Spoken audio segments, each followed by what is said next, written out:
our town administrator. And I know Bob has a presentation on the advisory presentation. I was hoping to go just read through the warrant quickly in order, and if anyone had any comments or questions on any of the articles, you certainly could do that. Just let me raise your hand, tell me you want to ask a question or make a comment, and just please give us your name and your address. Excuse me, All Dave, right. are you going to go through all of the articles? Yeah. Because I'm going to also look for a technical backup while you're doing some of the other ones. Okay. Okay. I'm just going to read them quickly. I mean, I think most of them, there probably won't be any comments. Okay. Article 1 is to accept the annual reports. Article 2 is unpaid bills for the previous fiscal year. And if anyone has a question or comment, just raise your hand. Because I'm assuming most of these you don't. Total bills are $995.05.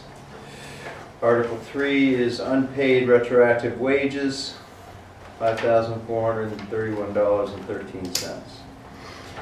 Article 4 is the fiscal year operating budget, which brings us right to Bob's presentation.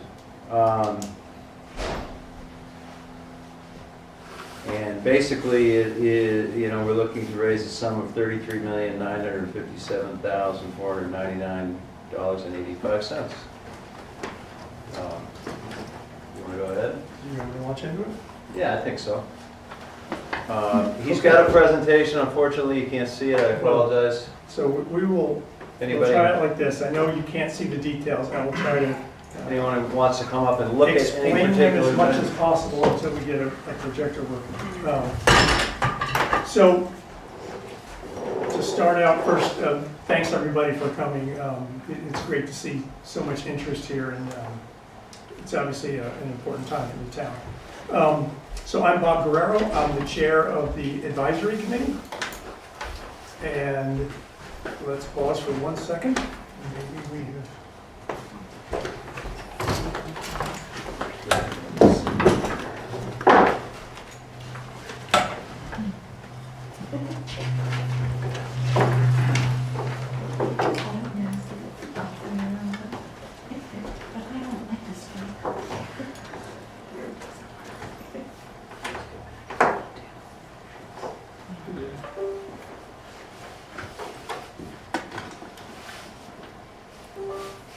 Oh, Hey, it's a thank you. miracle.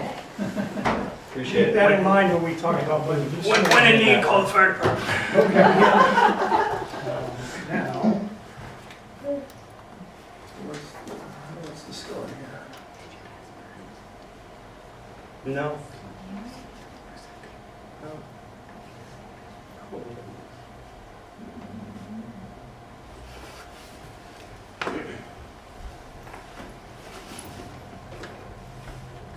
You may have to just give the two blue connections a good wiggle. It's not exactly the newest. I'm gonna turn off the lights, I think it's the bulb. see if that helps a little.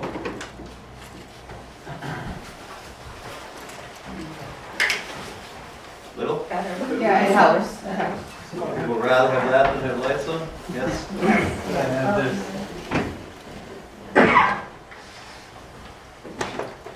Throw this thing out. Should have brought the active projector. Autographs. Okay. Can you see that at all? Yeah, Yeah. that actually helps. All right.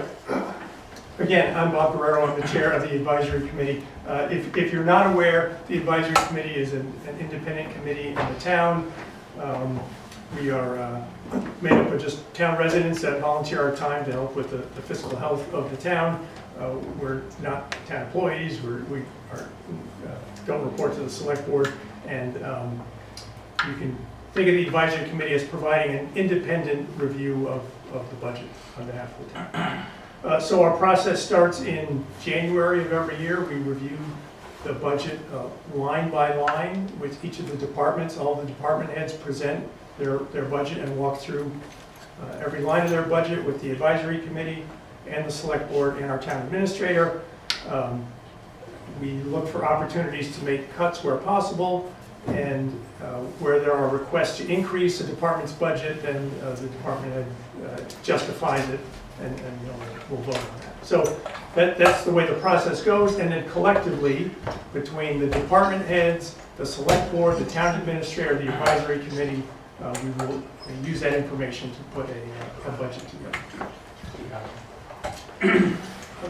Matt saved us with the cable. I think we're at the limits of what we can do with the projector. Anyway, okay.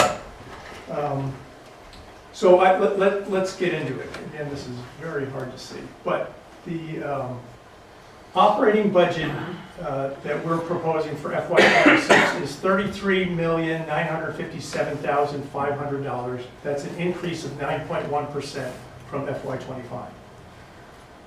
As a reminder, when we say operating budget, those are the expenditures that fund the town's day-to-day operating expenses. The total budget, including all the budgeted expenditures, the proposed number is $34,392,136.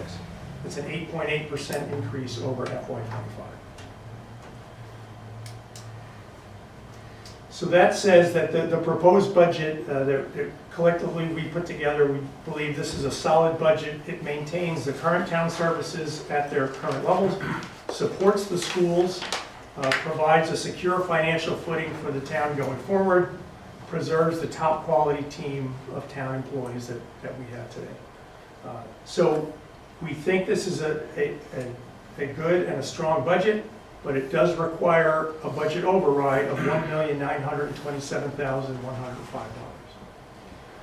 So I'm going to provide a little bit of detail about how we got to where we are today and some more detail into what's gone into this budget. So this is a graph that shows inflation rates over time going back to 2019. This is from the Bureau of Labor Statistics, and it's actually the Consumer Price Index for the country. And the first year is 2019. 2019, 2020, prior years before that, inflation was relatively low. It was at or about 2%, and in some cases it was below 2%. Starting in 2021, you see a significant spike in inflation, and that has remained consistently above that 2% level for a number of years. And you're all familiar with this, you experience it in your household as well. So next to each inflation bar, these bars represent the town's operating budget increases in percentage terms year to year. And generally, the operating budget increases have been close to the inflation rates, but we see a giant spike on the on the fifth column over, which is 2023 here. Now, this is 2 years delayed from that giant inflation spike that we see in 2021. This is actually due to the fact, the way we plan our budget and the way fiscal years line up. For example, the town departments put their budgets together in November and December of 2024, but those budgets are for fiscal year 26. So when inflation hits the country, we see it reflected in the town operating budget 2 years later. And so that's what we see here, is that this spike in operating expenses started in FY23 and it has just continued. And this is a reflection of the fact that virtually everything the town has to pay for has become more expensive, whether that's the cleaning of the public safety building, whether it's repair costs in town, whether it's fuel, electricity, whatever it is, all of those costs have gone up, just like you experience at home as well. So that's expenses. There is a line, a dashed line, that shows up right there at 2.5%. That is the limit that we can raise additional revenue. This is Prop 2.5 that you've heard about. It's a Massachusetts state law. It says that you cannot raise additional revenue from taxation more than 2.5% above what you raised the prior year.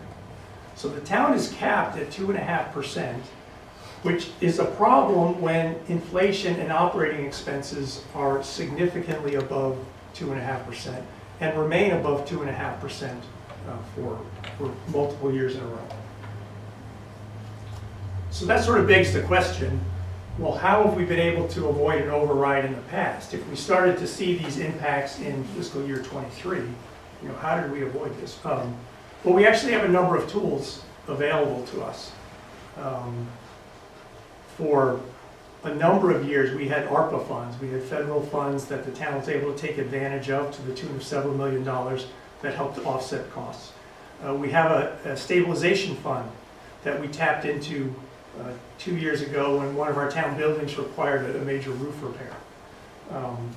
Last year, we spent over $900,000 in our free cash to offset some of the operating expenses. Last year, we funded our OPEB obligation, the other post-employment benefits, at about 10 to 15% of what we should have funded it at to meet our obligations. So we have been leveraging all of those tools to avoid an override, but at this point, those tools are exhausted. There are no more ARPA funds. Our stabilization fund needs to be replenished.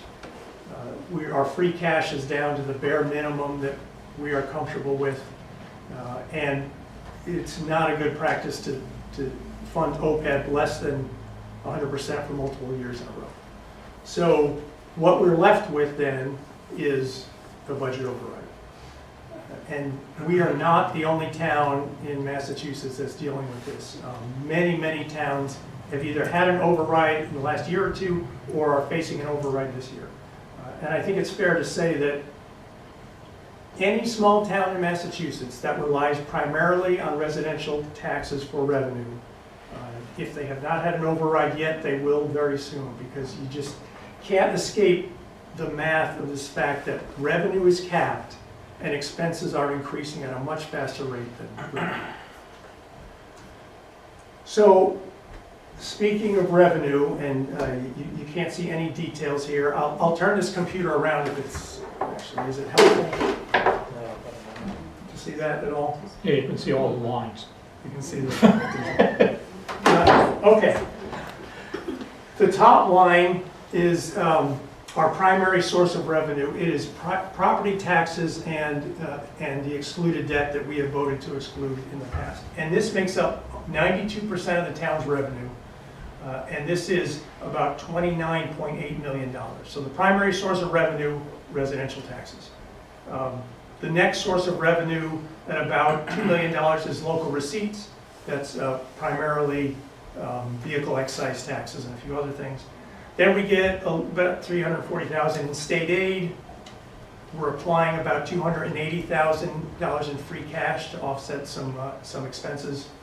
And we have a few other available funds for about $265,000. So that's essentially the sources of revenue that we have available, and in FY26, we estimate that those will amount to $32,465,030. So that's where the revenue comes from. Then if we look at total expenditures, it's split up into two major sections. The operating budget is the top half, and then the bottom half are a handful of capital expenditures that we have. The biggest category of expenditures for us is on the education side. And it is about 66% of the total, of our total expenditures budget. It's $22.7 million. Now there's a lot that goes into that number. We have two school districts. We have the Neshoba Regional School District. We also have the Minuteman Vocational Technical School. Each of those pieces has an operating budget and excluded debt.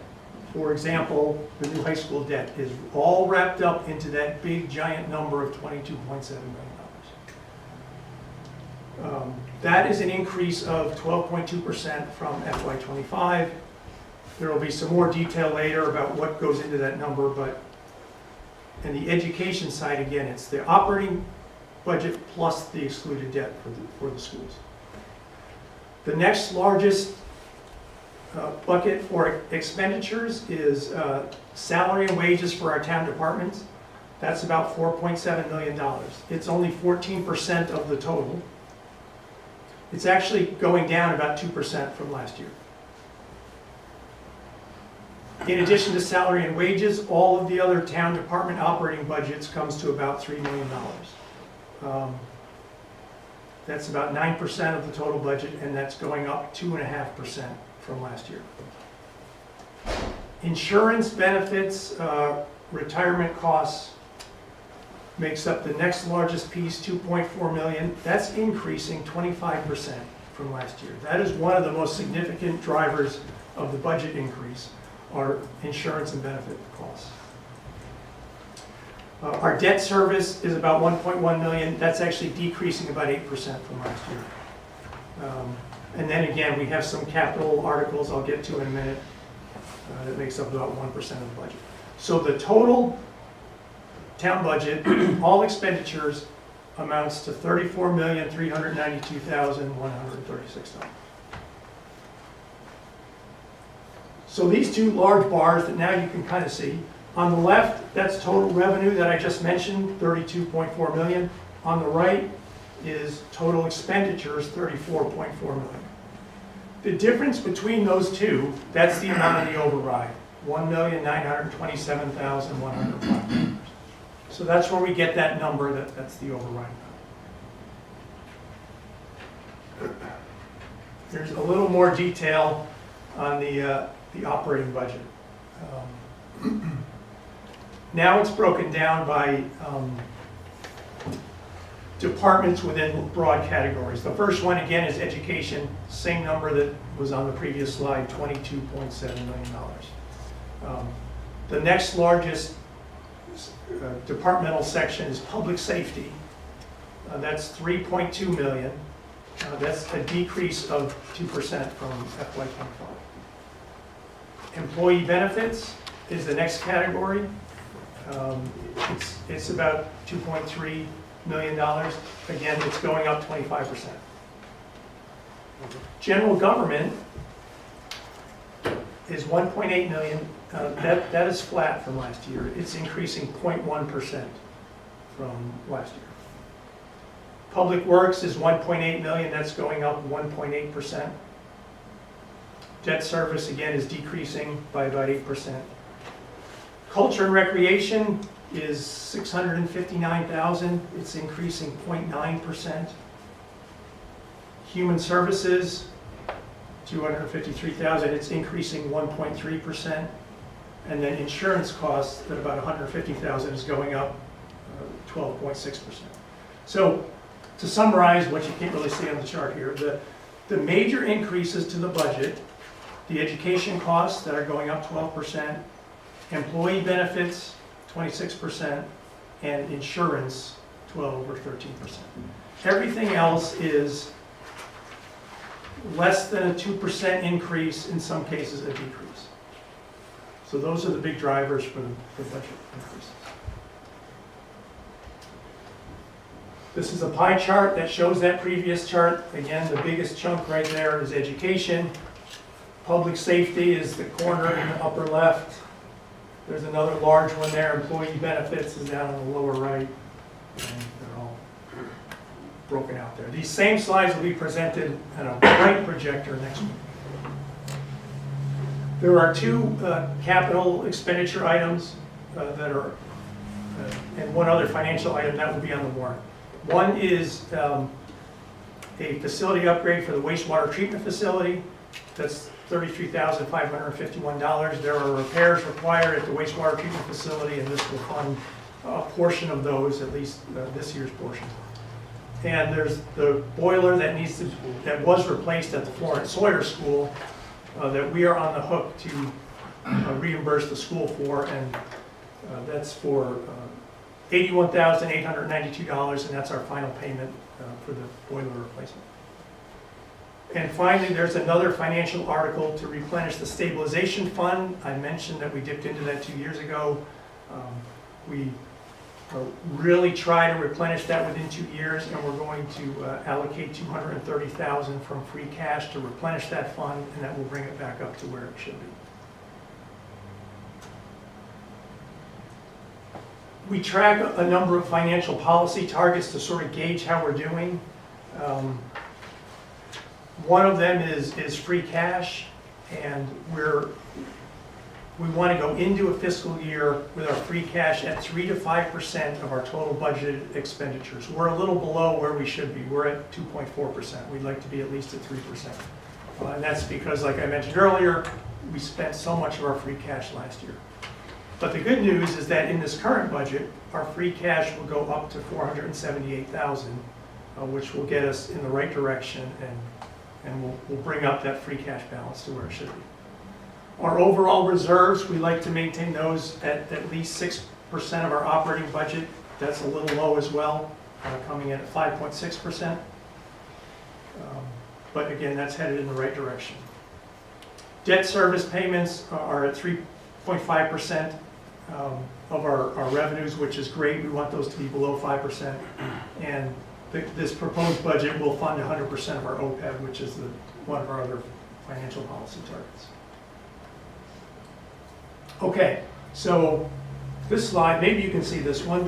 What are the impacts to the tax bill if this override passes? This is based on the average single-family home assessed value of $820,577. That's the average for the town of Bolton. Given that average amount, this override would result in a $952 tax increase. If your home appraises for less than $820,000, you would see less of an impact. If it appraises for more than $820,000, you would see more of an impact. But the override is, for the average home, $952.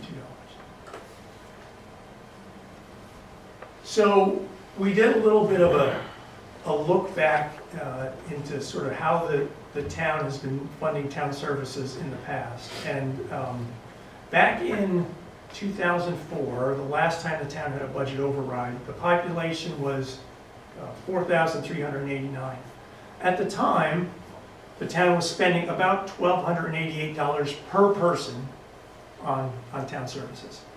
The population today, 20 years later, is 5,738. So population's going up by about 1,400 people. If town expenditures per person kept pace with inflation, we should be spending about $2,100 per person. In the current proposed budget, we're actually spending $1,777. So the expenditure per person has not even kept pace with inflation. However, in that 20 years, the town services have actually increased. 20 years ago, there was no Parks and Rec department.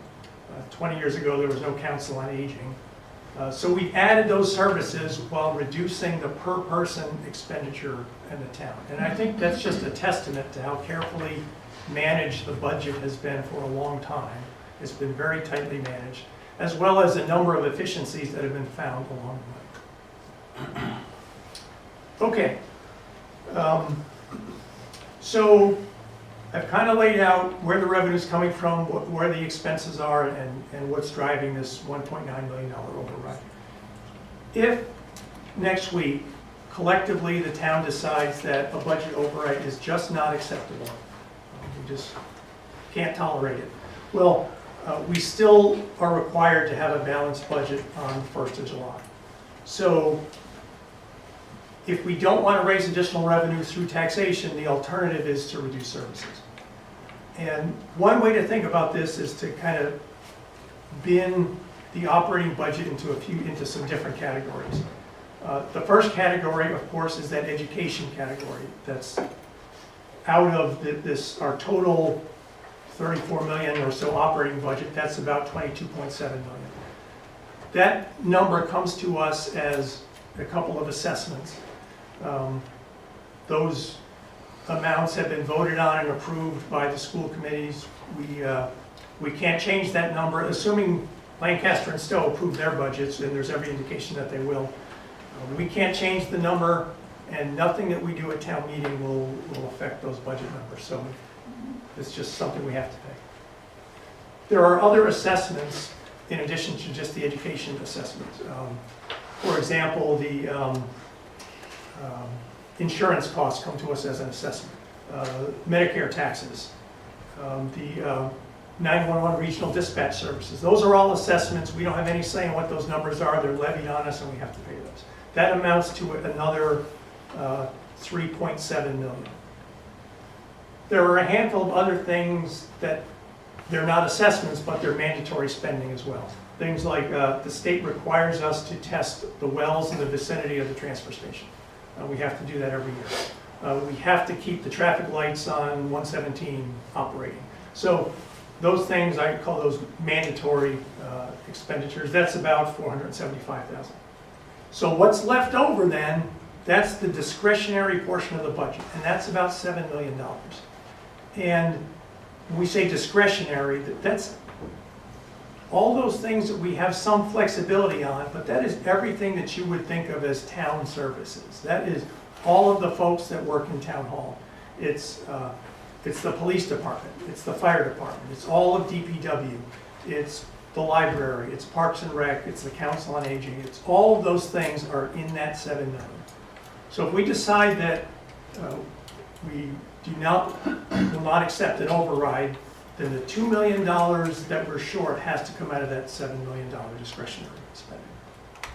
Okay, so now I will turn it over to Brian Boyle, the chair of our select board, and to talk about some of the specifics of where those cuts might show up. Okay, thanks, Bob. So before I walk through these, I just want to emphasize again, because I think it's really important to understand the pie that Bob was just describing.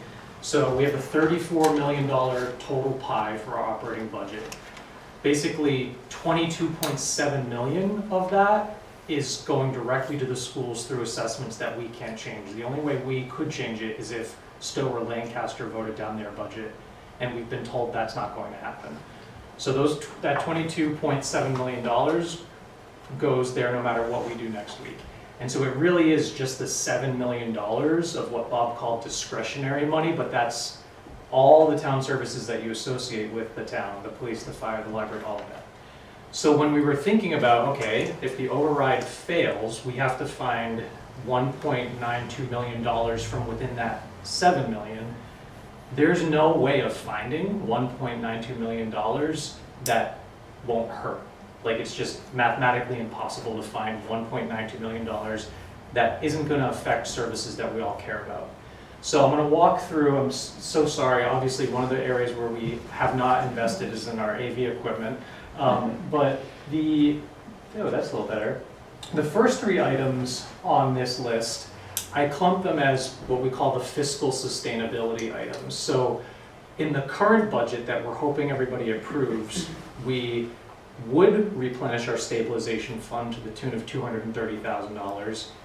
We would not have to draw down our free cash to a bare minimum, and we would be able to fund our OPEB obligation. So if the override gets rejected, then those three items, which are really important to our fiscal sustainability, would have to fall away. So we wouldn't be able to fund stabilization. We'd have to draw our free cash down to an absolute minimum, which just puts us on a bad cycle of doing that. And then our OPUB would be underfunded for a second consecutive year, which is something that our bond rating agencies take into consideration when they assign what kind of a bond rating we get. So we really want to avoid those consequences. Then everything else below those first three items are what you would think of as cuts to core services. So we have a very small Parks and Recreation budget. It's less than $90,000. That entire department would have to be eliminated. We have a very small Council on Aging budget, right? Less than $125,000. That entire department would have to be eliminated. The EMT cadet program, which I know has produced nurses and doctors for years, we'd have to eliminate that. We would unfortunately have to close the transfer station because that would be about a $200,000 cut. We can't completely reduce the library hours because we would lose certification as a library, which would be a terrible consequence. But we would have to dramatically reduce the hours in the library to the tune of about $200,000. We would forego our regular practice of purchasing a police cruiser. And one thing to understand is that that cruiser and all of its equipment, it's part of a recurring fleet management cycle. When it cycles off of the police fleet, it gets used for other purposes within town. So it's a good practice that we've established over the years, but we'd have to skip that. Every year, we also do some improvements to our local roads. We get some Chapter 90 money for that, but we also allocate some of our town money to that, and we would cut that in half, which would obviously impact the quality of roads in town. And then town hall hours would be reduced for various departments for a savings of around $245,000. And even after all of those cuts, because you hear they're actually not huge amounts as when you think of a department, but to get to 1.9, you have to hit so many departments. We'd also have to get additional reductions for police, fire, and DPW. We really try to the extent possible, hold police, fire, and DPW harmless, simply because those are like the most basic services that a municipality is supposed to provide.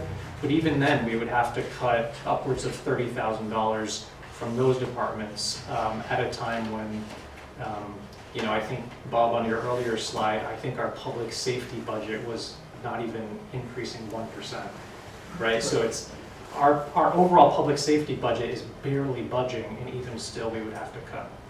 So those are the reductions that we'd be forced to have to make, because we have to enter the fiscal year on July 1st with a balanced budget.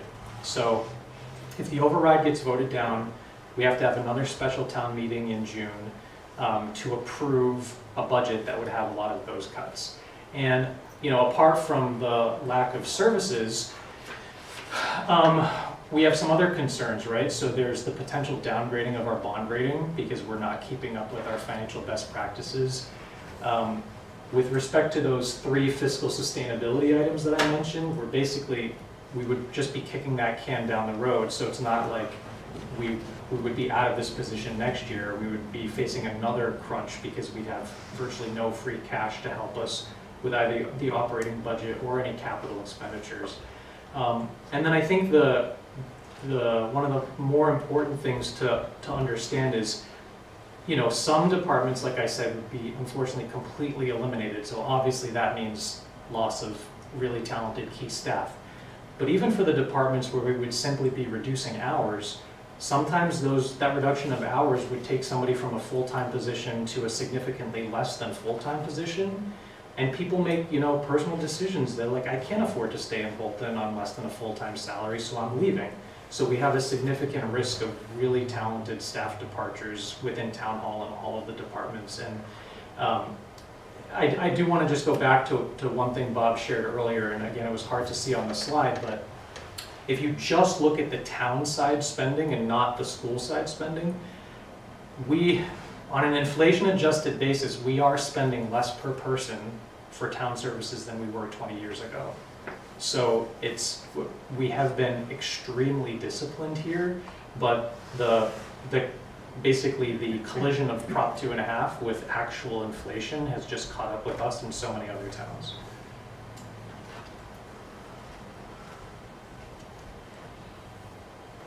We kind of already.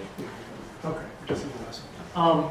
So then I guess to close out before we take questions is that, obviously people wonder, okay, even if I'm inclined to support the override, like what comes next? And we've been talking at the select board about some of the key elements of a path forward after the override.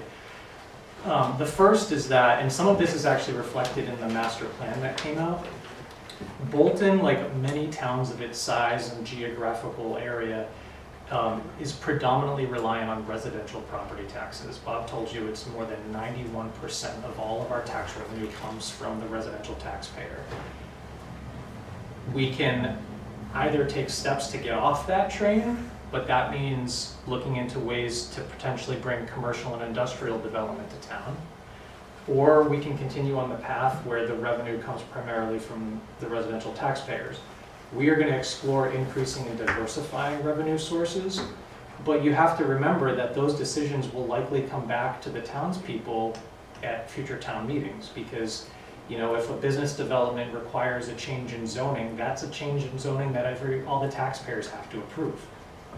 The next thing is we want to continue to explore savings and other efficiencies, and just a quick example of an efficiency that was pursued long before I was here was the regionalization of dispatch, right? That ended up saving the town a significant amount of money over a number of years. So there's other areas where we would probably at least explore potential regionalization or consolidation and automation. But that being said, our town budget is already quite slim, so there's a limit to probably how efficient we can be, but we'll continue to pursue that and report back to the public on it. The third thing is seeking agreement from our Neshoba and Minuteman Regional School Committee representatives on what I call revenue sharing principles. And I want to just explain what I mean a little bit. So we're a member of a regional school district. We are directly constrained by Proposition 2.5. The school districts themselves are not. So when they go through their budgeting process, they might not have at the top of mind, oh, this hard cap on revenue that the member towns face. But we do have that hard cap, and we can project in a given year, okay, if this is how much our revenue is allowed to grow for Prop 2.5, and this is how much our revenue grows because of new construction or development in town, we may have a pool of what we call new revenue. Right now, for the past couple of years, a big chunk of the new revenue has gone straight out the door to the school districts because their assessments have been so high. So we need to strike some sort of agreement with our school committee reps that they're going to advocate on behalf of the town of Bolton when it comes to those school district assessments. And then the last thing is we want to make sure that we're improving select board meetings as a place where the public can learn more about what's going on in town and really understand some of these financial considerations because I think over the past month, a lot of people that have showed up to sessions like this have had really excellent questions, and we'd actually love to get these questions the whole year through. So that's an open invitation to our select board meetings. And then what's next, Bob? That's it? That's it. All right, we'll turn the lights back on. Whoa. That would have been bad. All right, I think we'll take questions if anyone has questions. First off, thank you, all of you, for taking time to do this. This was phenomenal, and I really appreciate your, what? Oh, do we need to do the whole name and address thing? Sure. Matt Bossele, Laurel Road. And so Thanks. really, volunteer and professional staff, thank you so much for doing this. Brian, I was ready to kind of ask about the path forward, and so thank you for addressing that, but at the same time, I can't help but feel as one of the younger people in the room that, I'm stuck paying for the sins of the past where we've rejected commercial development and industrial development for so long. Could you go into a little bit more detail about what that looks like going forward? Any insight you have there so far? And then furthermore, do we see if this override goes through, are we going to be back here again in 365 days having the same conversation next year, or what does that revenue forecast and expenditures I'm assuming we're looking forward as well at this point as to what next year might look like? Great questions. I'll tackle the business development ones first. So the master plan has a number of recommendations within the economic development chapter, and I wanted to just call out a few. There are some parcels within town that may be developable in a way that would bring new revenue, but we have to kind of be intentional about what's the strategy for that parcel and who do we pitch it to as a potential investor or developer. So, we don't have all those answers today, but we can start digging into that a bit more and actually prioritize that recommendation sooner than even the master plan had suggested it. Then there's also parcels that are already zoned commercial and industrial, but for various reasons, their vacancy is lower than it should be. So, I think the Economic Development Committee probably has a role to play in figuring out why that is. But I don't want to pretend that any of that's a panacea, because there's also, honestly, post-COVID, I think the whole dynamics around, do you invest in a place? They've changed a little bit because a lot of businesses have a smaller footprint in general. So filling those vacant properties might take longer than we would think. But I'm all for it. I think the more ideas that we bring to the town, the better. On the forecasting point, a couple of things. I'm confident we won't be in a position a year from now asking for an override. And part of the reason is that this override, as I mentioned, includes those 3 fiscal sustainability measures where we're not getting back on the revolving door of having like cannibalized our free cash. We're putting money back into our stabilization fund. And Marie can probably say a little bit more about this, but we do have a fairly big development that's going to be coming online soon where we have projections of what the revenue from the Woods Partner development is going to be. So all of that together, it gives us confidence that this override puts us in a good position for a number of years. But I don't know if you want to... I agree with what Brian has stated. We have done an in-house first pass impact study to try to weigh the impact of the tax revenue that would be coming from the Alton Neshoba facility against some variation of projections of public safety calls and children that would be coming out of the development. The preliminary in-house version looks very reasonable. It is on the developer, Wood Partners, to actually perform a formalized study prior to getting their last certificate of occupancy, which would be happening in calendar 27. But for now, the override, and you may have heard it being announced on YouTube or a YouTube presentation of being a higher dollar amount. That amount has come down slightly as that development is coming online faster than we'd expected, so we can reflect some of the tax revenue from that development in our fiscal 26 budget, reducing the override. Thank you. Other questions and comments?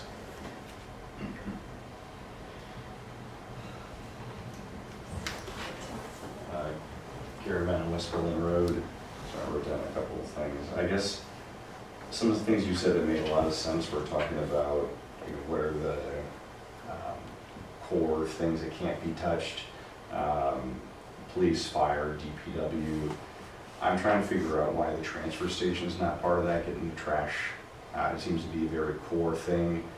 I think if I caught it right, it's about Public Works was up 1.8%, so it's certainly not the culprit for the major increases. It certainly seems, and I support the town, I'm supportive of our good work, supporter of our volunteers, and thank you for your time, not just today, but all of your time. And I'm not saying I have the right answers, and I'm hopefully not suggesting any of the wrong answers, but if, personnel, employee benefits are going up 26%, I know that we have a case for that. There's, cruiser, we're talking about part of our long-term strategy, and that, makes sense to me at a time of plenty that we don't need it, but, we might want to run through. I guess I'm wondering, it feels kind of like a poison pill putting the transfer station in it, where, what are we going to do with our trash? If we got, I guess I'm wondering why it's not segmented out where voters are able to pick and choose on the budget. Maybe that's something we just don't want to get into. And then also just why the transportation? I mean, I imagine everyone has their heart in a lot of places, and mine is too. I don't want our council on aging to be affected. I don't want our library. I don't want our schools. I don't want to get to enjoy the park next door. I was just there for the Easter celebration. Certainly enjoy all that we have, but I know where to put my trash. And that seems to be, even if people vote this down, why that's even up for people to vote down. Because I know there are people in town who want to vote this down. It just seems like something that shouldn't even be put out for the chopping block, that whether or not there's, I don't want to say employees who might leave if their hours are cut or other things that might happen, but it doesn't seem to be a culprit, and it certainly seems to be something that will affect all of us really heavily. And I'm wondering what the rationale for putting that up on the block was. Do you want to go first, or do you want me to? I can go first. For the transfer station, and I'm a huge fan of transfer stations, it is running at a considerable loss. The select board had made some adjustments to the bag prices, first time since 2007. But in effect, we need to have a balanced budget by July 1st. Our surrounding towns, Stowe and Lancaster, they don't offer trash pickup, and it's something that can be eliminated to get us to closing that gap. And residents can go for private pickup, unlike, say, for public safety. You know, one can't hire your own police officer.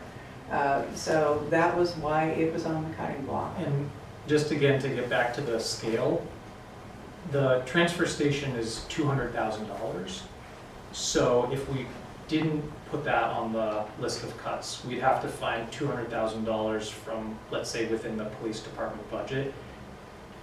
Our staffing within the police department this past year has already been like bare bones. And so we would be really putting core public safety functions at risk. And there's nowhere else, like, there's really nowhere else to look, right? We're dropping the library to the bare minimum. We're cutting town hall hours by $250,000, which is like huge in a budget that's $1 million. So there's just only so many rocks you can look under. And we're not able to either raise the price of the bag to cover that, rather than having a switch to a private. Because I think you mentioned they don't have pickup in those other towns. We don't have pickup here either. I mean, we gotta haul it down there. I'd rather haul it down for a more expensive bag than have to get a private service. It's gonna cost an arm and a leg, and taxes still going up. I guess I'm just wondering if there's a more transparent than what we're currently getting, just kind of like going down through those items. I guess, you know, my first place to go wasn't, you know, the police station, but is there other services or other items that we have that absolutely not, you were saying? And I guess my follow-up is the other piece of why are we doing this all as an all or nothing? You know, why are we not looking at some of those things? I tell you right now, I'll fight for the transit station all day, all night, and I'll certainly fight for some of those other services. But it does seem to be an all or nothing approach, and I'm just curious about why we're using that tactic. Just, Yes. Jan Smith, 20 Pondside Drive. I am concerned about the cost of having private pickup too. What is going to be the cost on each resident for that?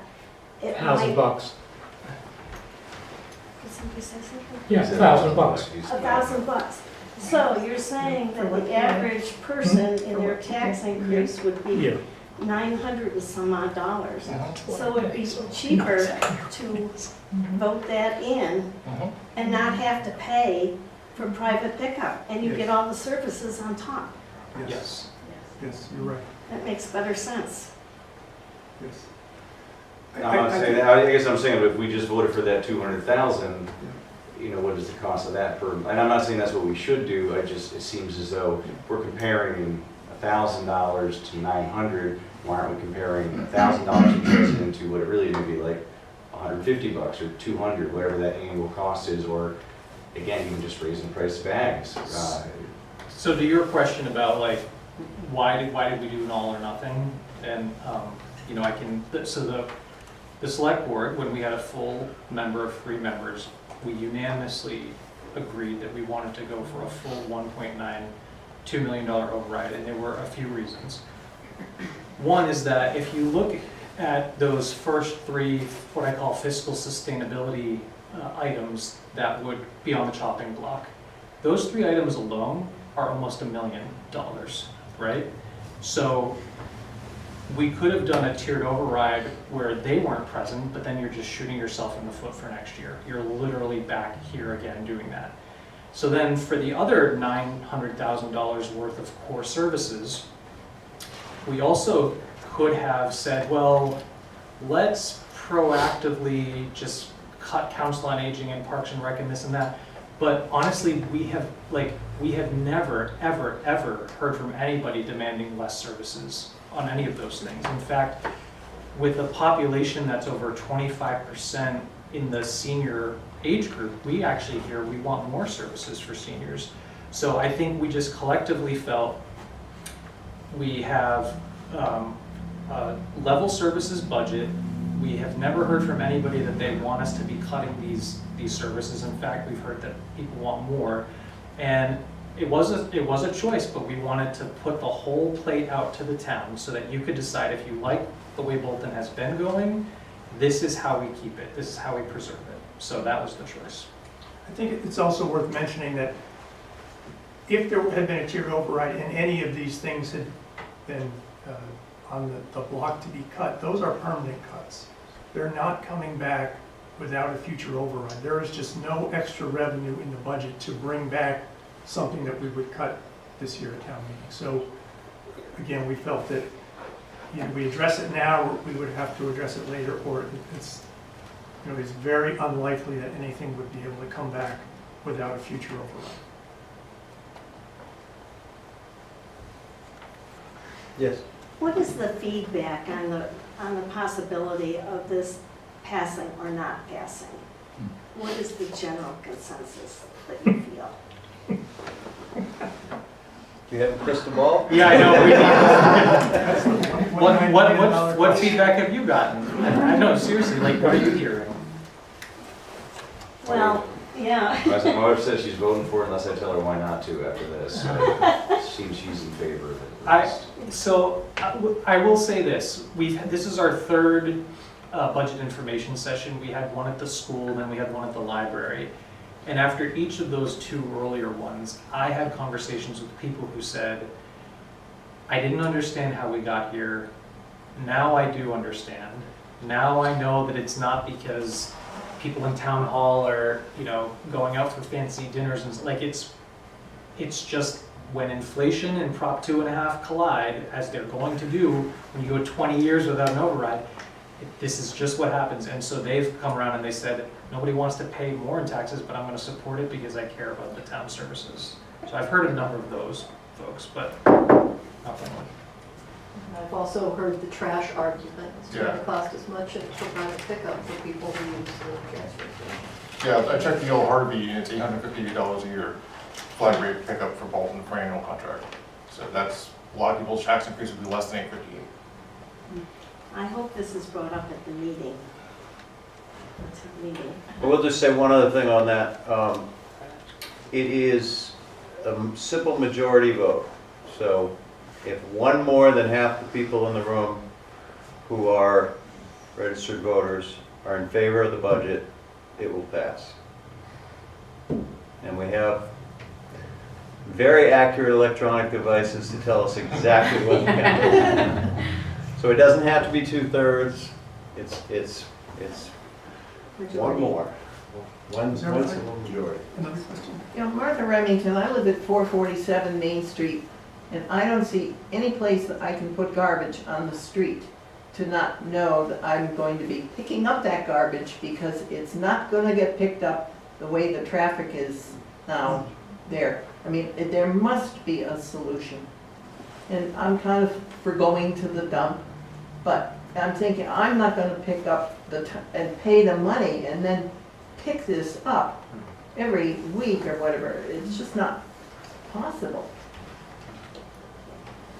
So, any ideas, let me know. Thank you, Martha. In the back, yeah. There's a Sam Bosselay, also at Laurel Road. What are the current decreases that are proposed for the public safety? It says it's going down about 2%, given that we've already had variable in staffing for like the police department and costs keep going up. Yeah, it's a decrease. So some of it is because wages can be based on seniority. So, I mean, for example, like if you have a chief that had been serving for decades and now you have a chief who's been serving for 2 years, that salary's different. So things like that make a difference. Marie, I don't know if you have. There had also been some reflection of vacancies at the DPW, and so new individuals starting at the very beginning, like step one, versus at a more senior position. Thank you. But it's only, the percentage was a negative 2%. It amounts to $62,000 ultimately, a decrease. So, you know, pick a few things here and it comes out to $62,000. And then the second question that I have is, are there any parts of our budget that are dependent on federal funds that are kind of up in the air right now? Not directly. No, it would all be indirect. I mean, our state aid is very low, it's $310K, but I'm hoping that the federal funds continue to flow to the Commonwealth and the Commonwealth continues to distribute the aid. But that is a question mark, right? Like it's indirect, it indirectly affects us. On the note of state aid, you know, it's been historically low as long as I've been here. What's the communication with our state and federal delegation in terms of, you know, support for a small town that's 92% residential taxpayer? Is there any kind of engagement with those folks in Boston and DC? I mean, I think probably all of us individually and collectively, but I can tell you a little bit about what I've done. Like, so there's unrestricted general government aid, which is called UGA, and the formula for UGA doesn't typically benefit towns like ours, but I've expressed, honestly, since I was on the finance committee, a need for that formula to be reconsidered because, you know, an example that resonates with Representative Hogan is like, towns like ours have a lot of expenses related to infrastructure and culverts and all that stuff. So, you know, you can express that over and over again. And we actually, I remember we sent a letter because Governor Baker had basically reached an agreement about UGA increasing at the same level as like a certain element of the state budget. We wanted Governor Healy to preserve that as well, and I think so far she has.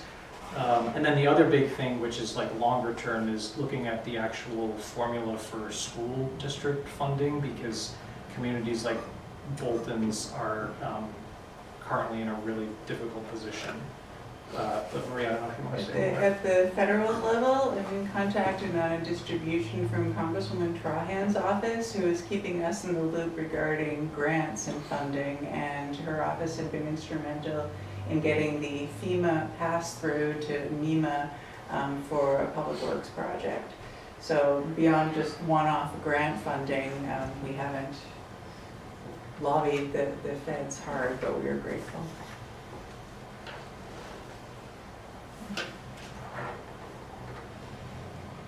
Yes? If you guys get my vote and we pass this, will you bring back the take it or leave it at the transfer station? Yeah. Do we have that budgeted in? And if not, I've got an email that I was supposed to do to the town administrator, which I think is you. Which my follow-up question is, if not, could we at least let people pay and not immediately throw it in the bin, keep it in a cordoned off section so you can still take it, even if people are paying to leave it? Because it seems terrible. I mean, half my kids' toys came from that take it or leave it, and sincerely, I met a father my first week here. I have little fire stations, wood, kids climb on it. I've got so many toys, and I brought a few back, and it's probably my closest touch point to community here.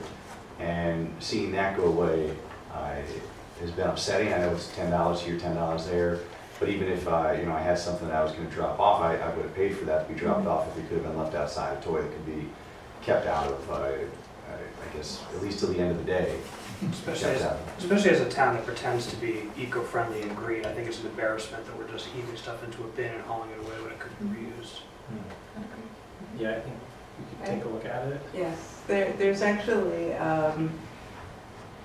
if the override passes and the transfer station remains a going concern, there's a way of using some of our RDP points for a covered shelter for the take it or leave it, as well as in some other towns, you can form relationships with not-for-profits that will do a sweep after 2 weeks.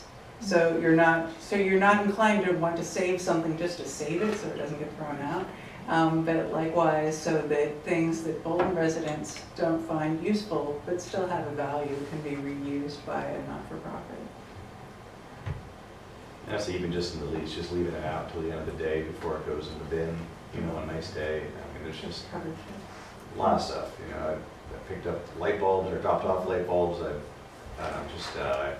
And you get to meet other parents and stuff, dropping stuff off. And I don't know, I mean, I had a real nice connection. Just, he was very happy. He was going over some other kids.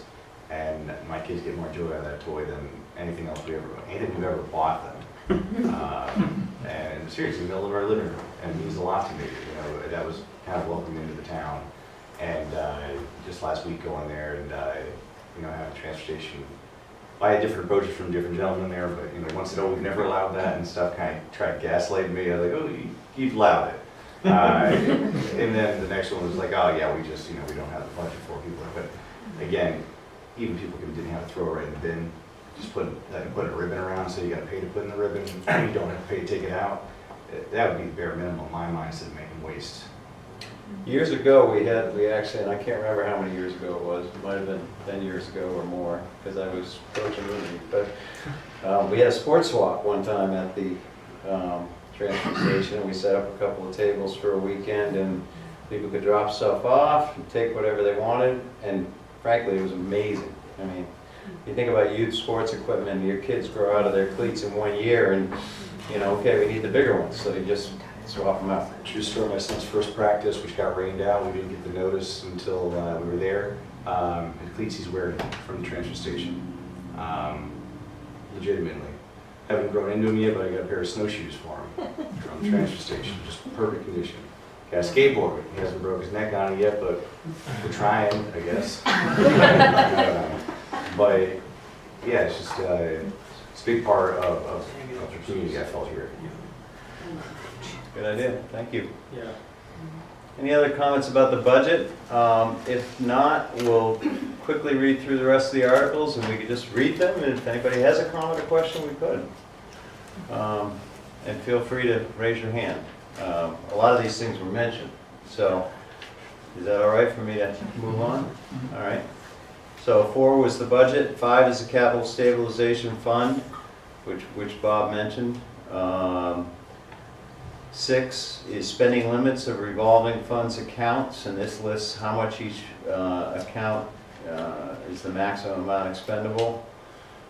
7 is replenishing the stabilization fund, so that was the $230,000 to the stabilization fund.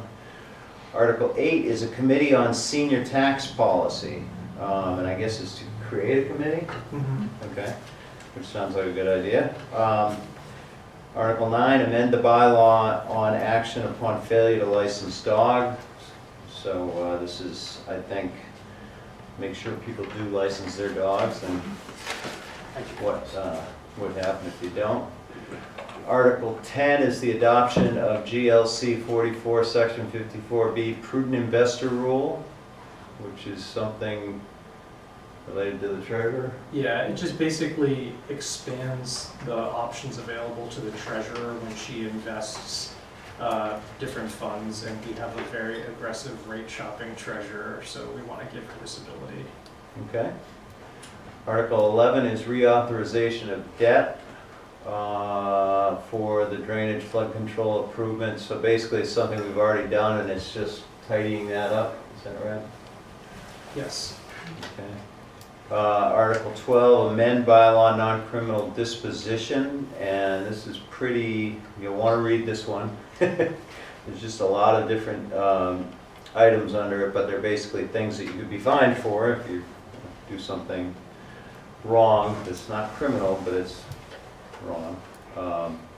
And all of that is in the warrant here. If anyone wants to look at anything I'm reading, there's a couple copies here. And is it going out in the mail this week? I believe it is. I think it's Yeah. going out Thursday or Friday. So you will be getting it, and also there's a barcode that you can scan, and you can have the whole, take your whole, right here. Get the warrant right on your device if you'd like to.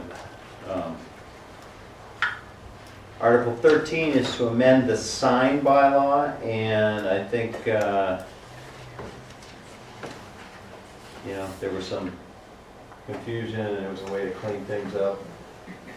Yeah, and this was, I think the next few articles were all sponsored by the planning board, so they'll be doing brief presentations at town meetings. There are several planning board articles here. Article 14 is an accessory dwelling unit amendment. We have an accessory dwelling unit bylaw in Bolton, which is progressive and pretty neat that we have that. But the state just passed a law that made it legal for anyone to create an accessory dwelling unit according to the state bylaws, state regulations, on their property. And this is trying to tie our bylaw to that so that it's pretty clear and we don't have any conflicts. But it's a really really nice thing. It allows you to create another unit, you know, for a family member, or it has to be limited in size. It doesn't have to be attached, it can be a separate building. Still has to meet, obviously, Board of Health requirements. Article 15 is amendment to Chapter 250 Scenic Road Bylaw, and I think that's changing the names that are in the Scenic Road Bylaw that are not the right names to the right names in 4 cases. Moore, Annie Moore, Spectacle Hill Road, Town Farm, Farm Road, Willow, Delaney. Article 16 is floodplain district bylaw update. And this is, I think, also to sort of, With federal law, there's a whole bunch of verbiage and stuff that we have to include in our bylaws, so that's what this is doing. get us kind of up to date with the state laws. Article 17, site plan review process change. I believe that's changing it from the select board to the planning board in terms of who is the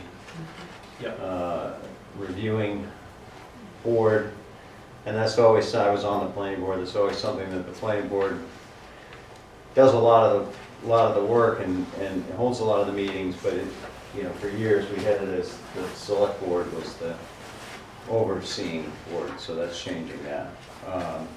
Article 18, the farmland open space planned residential design update. We've had this bylaw for many years and it's been very successful.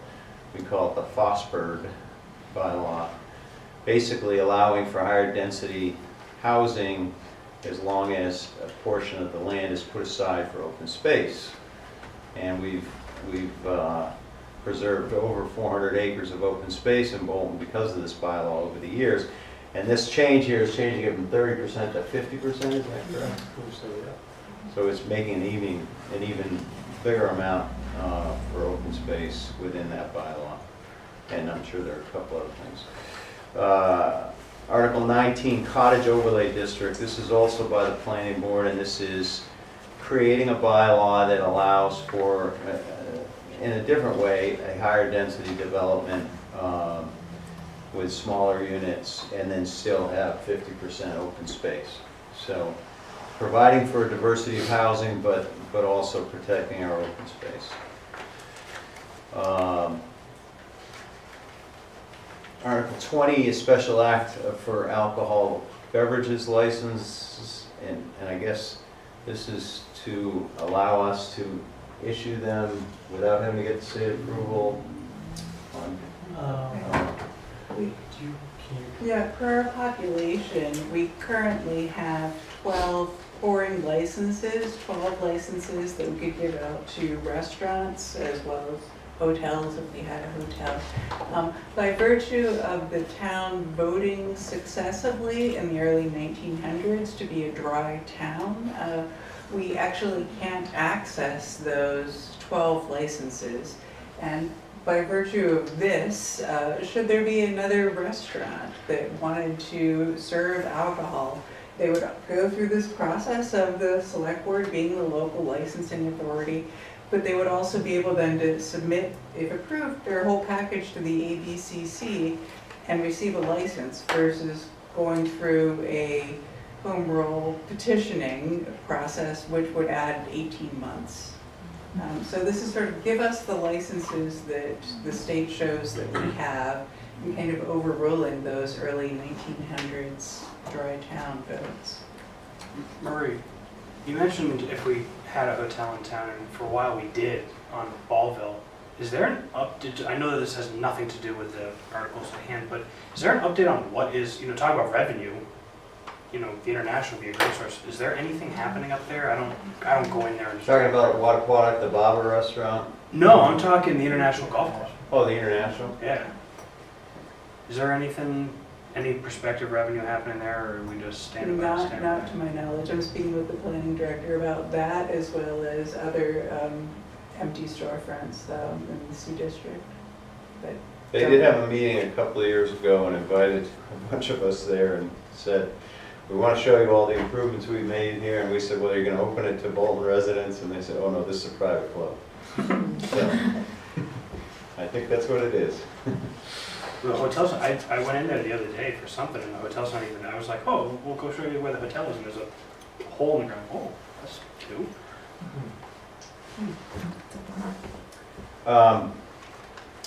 Article 21 is amend the bylaw on the notice of town meetings, and I think this is to allow us to notice town meetings electronically, On the website. which makes sense. Article 22, wastewater treatment facility upgrades, that was one of the items that Bob mentioned, that is one of the capital projects for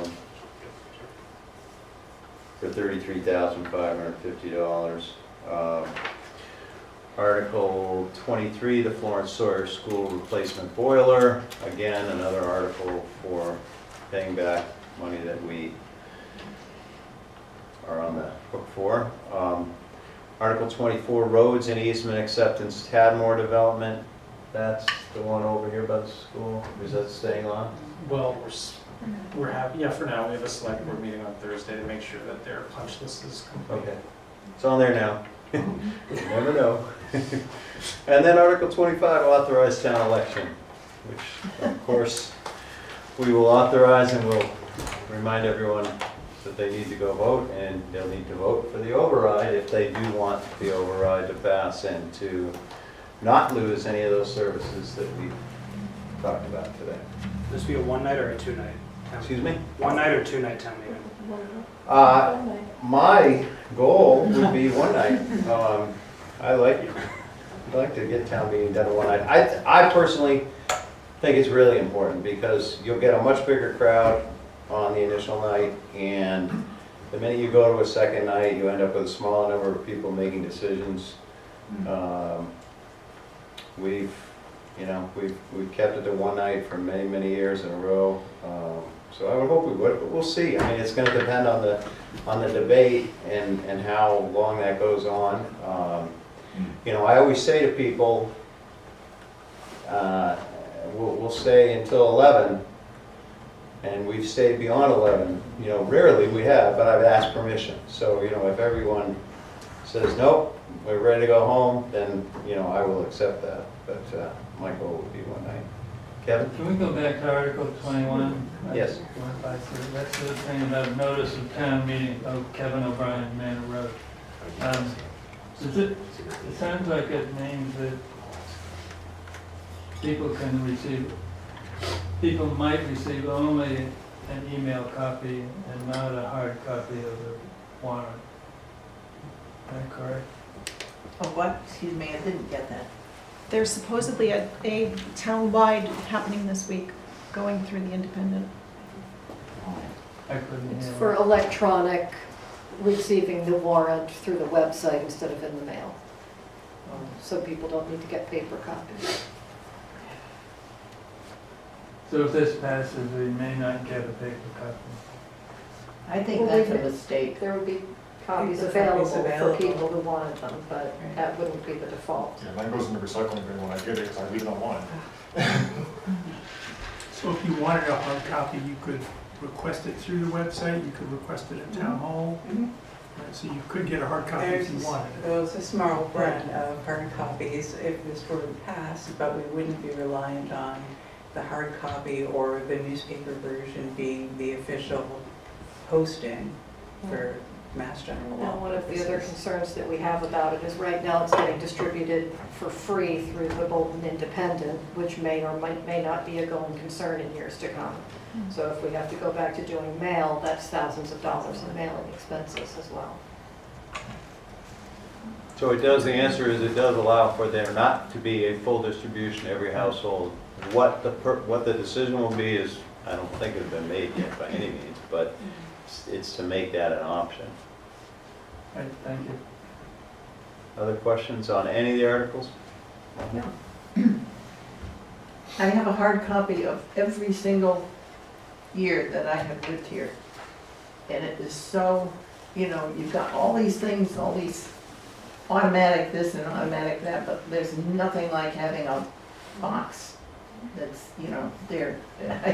I can't break my affection for paper Well, documentation. I do too, Martha. I have 29. I'm sure you have more than that. But there will be printed copies that will be available in Excellent. any case. Yes, sir. Alan Levin, East End Road. Is there a reason why we have to vote on things twice, one at town meeting and one in an election? Yeah, for certain specific things. So an override has to be voted on at a town election. A debt exclusion has to be voted on at a town election. Obviously, all the officers have to be voted on, but besides, and some bylaws also, I think, but not many. But the override and the debt exclusion are the main ones. So when you are making the decision to, in effect, increase your taxes, or would there be an underwrite, decrease your taxes, but it requires the dual vote. So the town meeting is just to vote and give us a budget. The ballot vote is to give us the money to meet that budget that town meeting voted. Okay, so is it clear to anybody that we're not voting necessarily for the override except by accident at the town meeting? Well, what I always say at town meeting is, we have an election a week from tonight, and this, for example, we did it with the school recently, this override is not official until it's voted. It has to be voted All right, so as well. I will make clearly state that so I will make a people note of that, clearly absolutely. Very- understand. And emphatically encourage people to come out and vote. And we've got a pretty good record in Bolton, you know, people, we're not one of those towns where only 10% of the people vote. We get a pretty good turnout. So that, I think that's a good thing. Other questions? Well, I want to thank you two for, all three of you for your Thank you for coming out. presentation. See you Yeah, next week. and please all come to town meeting.